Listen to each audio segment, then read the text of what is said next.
भगवान शुद्धम अपाप विद्धम है, is pure and sins cannot enter in him. They cannot touch him. Even though they touch him, they get purified. यदि वो पाप भगवान को स्पर्श करते हैं तो वो पाप भी शुद्ध हो जाते हैं। उदाहरण दिया गया सूर्यदेव का। सूर्यदेव सभी जगह अपनी किरणों को प्रकाशित करते हैं, डालते हैं। वे गंगा जी से भी जल को सोखते हैं, समुद्र से जल को सोखते हैं, दूध से जल को सोखते हैं। साथ ही साथ जब टट्टी के ऊपर पड़ते हैं तो टट्टी से भी जल को सोखते हैं। He is drawing water from every source, good, bad and ugly. But Suryadev कभी भी दूषित नहीं होते, क्योंकि उनका तेज इतना प्रभावशाली है, दिव्य है कि वे उस जल को तुरंत शुद्ध कर देते हैं। जिसके संपर्क में आते हैं उसको शुद्ध कर देते हैं। ऐसे भगवान जब बड़े से बड़े पापी, बड़े से बड़ी दुराचारी और व्यभिचारी के मन में जब प्रकाशित होते हैं तो उसके मन को, उसके हृदय के सारे कलमश को तुरंत शुद्ध कर देते हैं। This is his special quality. Therefore, we try to remember the Supreme Lord because he is all purifying. यदि हमारे मन में हमने उनको स्थापित किया तो हमारा मन शुद्ध हो जाएगा। भगवान दूषित नहीं होंगे, परंतु मन शुद्ध हो जाएगा। इस प्रकार से भगवान में ये अनेक दिव्य गुण हैं जो किसी जीवात्मा में नहीं है। ऐसे अनेक अंतर हैं, नॉट वन और टू, इन्यूमरेबल डिफरेंसेस। भगवान प्रत्येक वस्तु के भीतर हैं और सभी में व्याप्त हैं। भगवान प्रत्येक वस्तु के भीतर हैं। He is all pervading. Simultaneously, he has a personal form. He has a personal form. So how can you conceive a person who has a personal form, is all pervading, omniscient, omnipotent? How he could be everywhere, whereas he is simultaneously at one place? So this is true because the Supreme Lord has so many transcendental qualities, so many contradictory transcendental qualities. ये भगवान का दिव्य गुण है।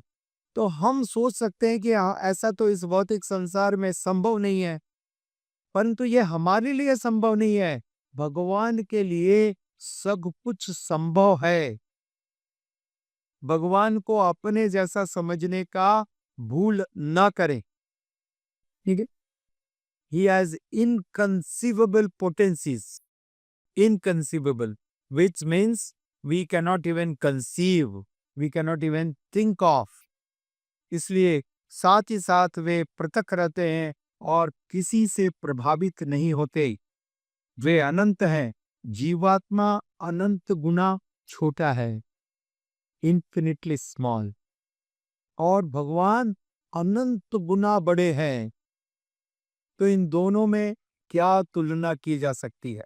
श्रील प्रभुपाद जी ने कहा, एक समुद्र के पानी की बूंद में जो नमक है और जो समुद्र में जो नमक है, क्या इसकी आप तुलना कर सकते हो? नमक दोनों में है, परंतु परिणाम में इतना बड़ा विशाल अंतर है जिसकी आप कोई कल्पना भी नहीं कर सकते। इसलिए वेदों में कहा गया है, सब कुछ भगवान पर ही आश्रित रहता है। Everything is dependent on him. अन्य सभी तात्कालिक सत्य हैं, अन्य सभी रिलेटिव ट्रुथ हैं, तात्कालिक सत्य है। You believe in cash. लोग लिखते हैं, we trust in God but rest in cash, right? So they trust the currency. But यदि कल रात को एक विश्व युद्ध छिड़ जाए और कोरोना अपने चरम सीमा में आ जाए, तो आपका कैश किस काम में आएगा? बाल्टियों में भर भर करके कैश आपके कोई उपयोग में नहीं आएगा। आप सिर्फ एक बात की रिक्वेस्ट करोगे, कैसे भी मेरे को ऑक्सीजन लगा दो। तो आपकी कोई भी वस्तु जो सत्य है, वो सत्य तभी तक है जब तक दूसरी परिस्थितियां सत्य है। परंतु भगवान की सत्यता किसी भी परिस्थिति के ऊपर आश्रित नहीं है। He is not a relative truth, he is absolute truth. He is absolute truth. He remains truth in every situation, in every species of life. He is truth. यदि हम एक कुत्ते के शरीर में जन्म लेंगे, सूअर के शरीर में जन्म लेंगे, ऊंट और गधे के शरीर में जन्म लेंगे, बैक्टीरिया और वायरस के जन्म में शरीर में जन्म लेंगे, तो भी भगवान हमारे परम पिता बने रहेंगे। He will remain our father, he will remain our well wisher. He is absolute, never changes. Everything else in this world is changing. Days are changing, seasons are changing, minds are changing, people are changing, everything is changing. इस संसार में सबको भय है अपने प्रतिद्वंदियों से। They are fearful of their competitor. आज आप प्राइम मिनिस्टर हो, कल दूसरा व्यक्ति आपको चुनौती दे सकता है और आपको आपके पद से हटा सकता है। राइट? यस। परंतु भगवान को कोई चुनौती नहीं दे सकता। हिरण्यकश्यप ने भी प्रयास किया, रावण ने प्रयास किया। आप तो रावण के सामने एक छोटे से वायरस भी नहीं हो। The greatest person in this material creation, material world is not, could not be compared to a virus before Hiranyakashipu. He was having so much of power.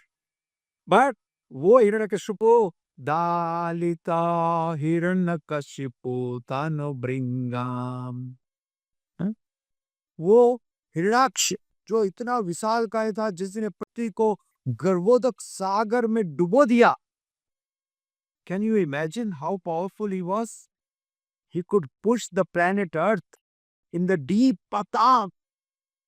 परंतु भगवान वराहदेव ने उस पृथ्वी को वहां से अपने नाक के अग्रभाग में उठाया, इस प्रकार से उठाया जिस प्रकार से एक सरसों का दाना किसी की नाक पर लगा हो। धरणी का वह लगना।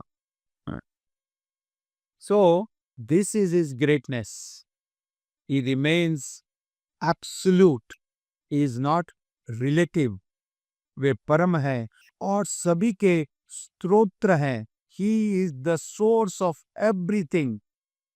He is the source of even Narayan. He is the source of Mahavishnu. Right? That is his potency. He is full of all the type of opulences, all the वे धन, वे प्रसिद्धि, शक्ति, सुंदरता, ज्ञान एवं त्याग, सभी की पराकाष्ठा है, पराकाष्ठा है। चूंकि वे एक व्यक्ति हैं और उनमें अनेक व्यक्तिगत गुण भी हैं, और इसके साथ ही साथ व्यक्तिगत होते हुए भी वे पूरी सृष्टि में व्याप्त भी हैं। This is very strange to understand, but he has that potency.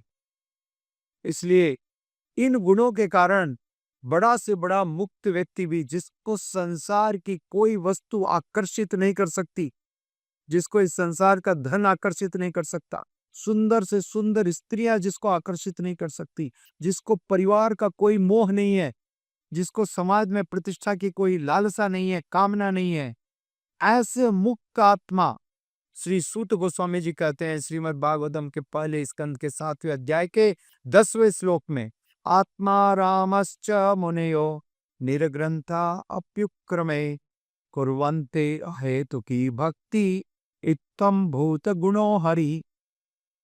इत्थम भूत गुणो हरि, भगवान हरि के गुण इतने अद्भुत हैं कि बड़ा से बड़ा मुक्त और सिद्ध वो भी भगवान के गुणों के द्वारा आकर्षित हो जाता है, जिसको संसार की कोई वस्तु आकर्षित नहीं कर सकती।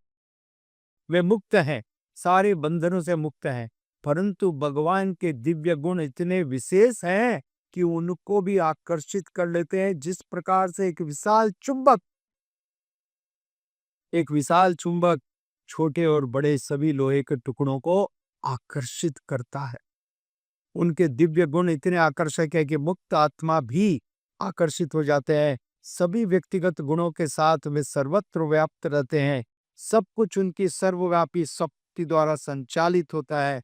उनका यह दिव्य रूप भौतिक शरीर द्वारा गम्य नहीं है। This could not be understood by our material consciousness and material body. उनका यह दिव्य रूप भौतिक शरीर द्वारा गम्य नहीं है।